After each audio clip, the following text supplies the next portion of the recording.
Word is he was really excited about this conversation, and we are psyched to have him as well. UCLA tight end Hudson Habermehl joining the fray here on the Bruin Insider Show for Nick Cope. I'm Brian Fenley. Hudson, such a pleasure to have you on. Thanks for doing this. Yeah, thanks for having me. I'm excited. From what I can gather from you, you're a guy that likes to have fun. Yeah. Why is life so fun for Hudson Habermehl? One big reason is my parents. Growing up, I've always had a positive outlook on life, and I get that from my mom especially. She's very social. My dad will tell you that too, and so I kind of took that. I'm a mama's boy. So kind of going under her wing, loving to meet new people, build relationships. I think that's the biggest reason is kind of building relationships and getting connections with people and learning more about others. So that brings me joy. So how do you see your friendliness, your outgoingness, you wanting to have fun, how does that impact your teammates and those around you here? Yeah, that's a good question. I mean, I think that builds trust on our team. So me having that joyous impact, people can always look for me to be some sunlight in dark days. So having that impact is also great as like a squad leader right now. I have a lot of responsibility on my hands, but also people look up to me, and I'd like taking that responsibility and kind of running with it. With that responsibility, I'm sure there are times whenever you're with the team where you can be a little bit goofier, and then there are times when you have to be serious. How do you decide when it's important to go with the goofiness and then when it's probably better for the seriousness? Yeah, I mean, so everyone has those moments where you're like, hey, we got to lock in.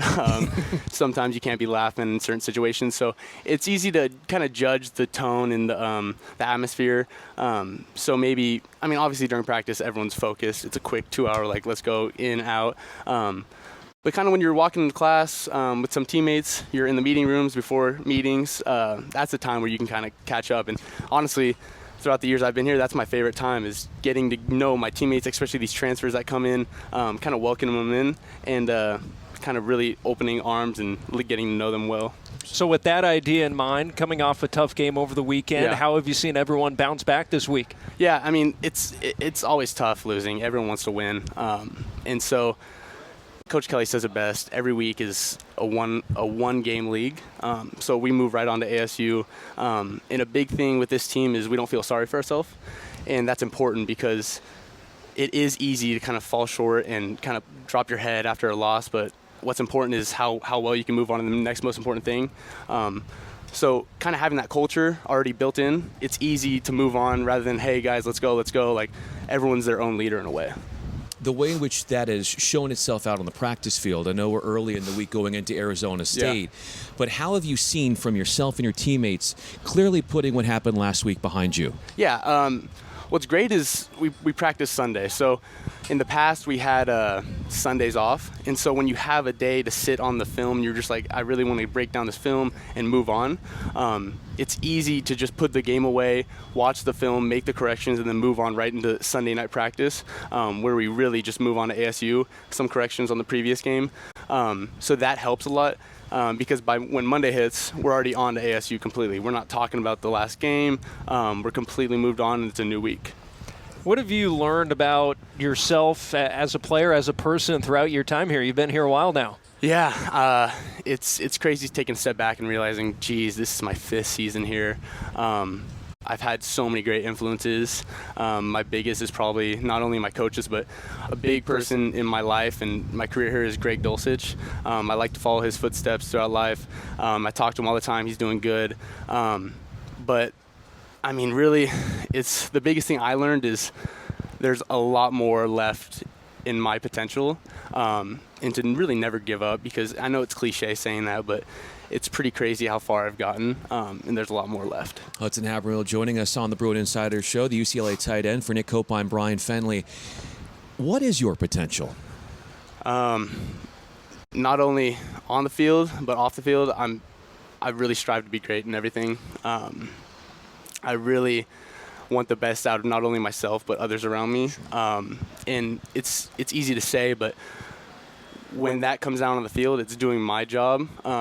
So as much as everyone wants to be the star of something, there's a lot more to it than doing your role. And with a game like football, it's really 1 in 11. It's not a single person sport. you really have to count on your other teammates to really pick up their slack, and you could help them as well.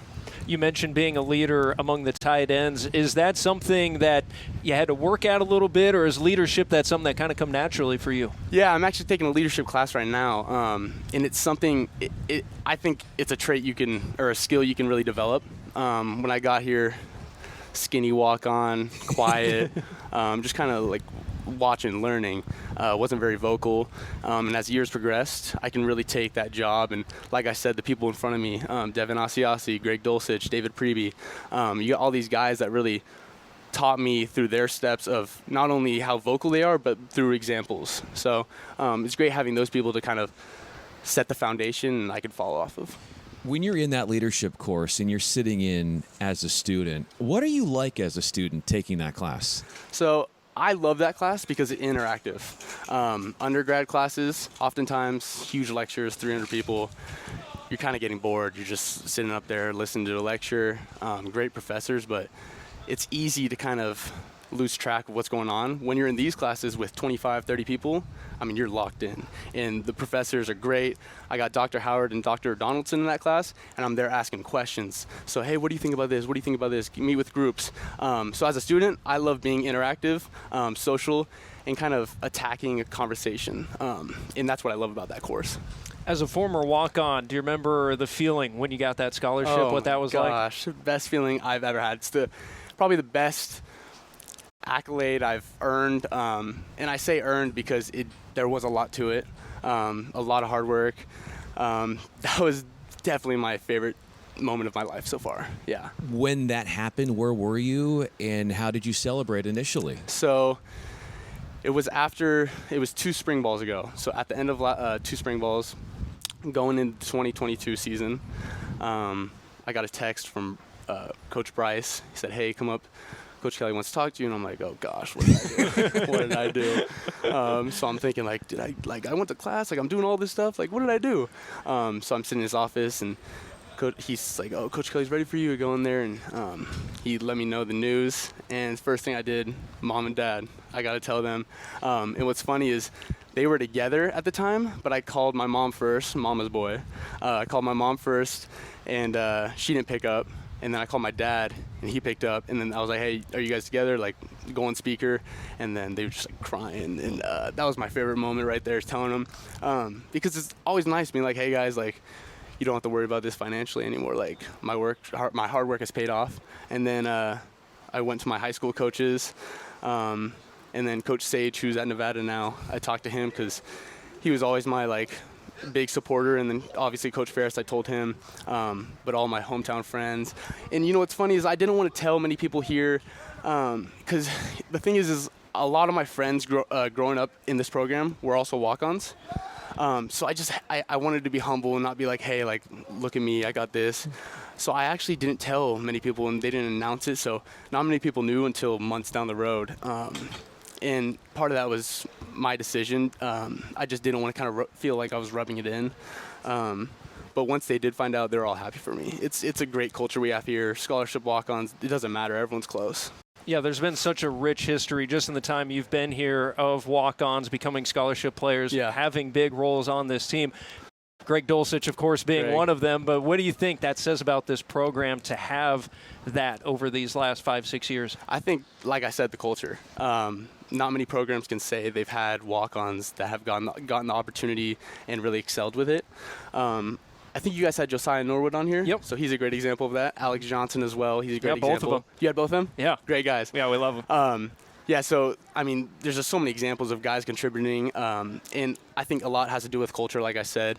When you come into a situation like this, I was told you're going to have opportunity, and I knew I wasn't going to be like a true freshman player. Like, I just kind of learned the playbook, try to get my strength and weight up, and slow by slow, and then finally I got my shot and just kind of took it off. Last one from me. I know you've got a lot of football ahead of you, but what do you want your legacy to be here at UCLA? That's a really good question. What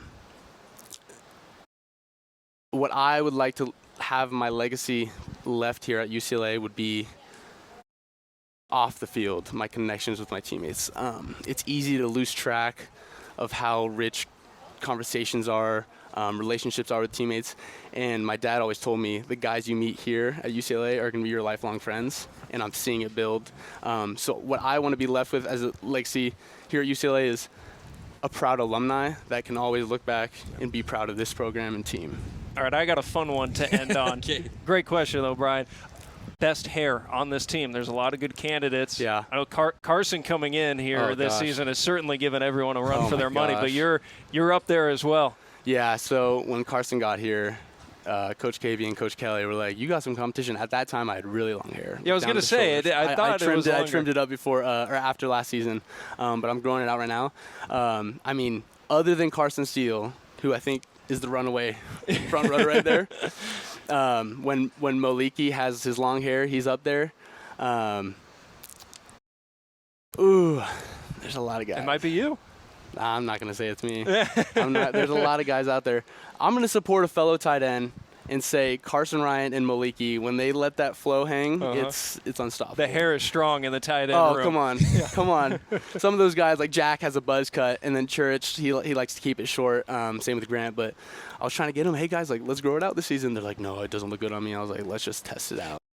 Didn't the tight ends, didn't you guys do mustaches that was a while ago. That was a while ago. I can't grow facial hair, so I was like, I'm going to sit this one out. But like Preeby and Greg and Church, they all did it. And I was sitting back, like, admiring it. Like, good for you guys. Yeah. Well, because what you have facial hair right now, what did that take you, about 10 weeks to grow out? Oh, gosh. Yeah, my mom and dad say I have a baby face, so yeah, probably like a couple months to get just this trim.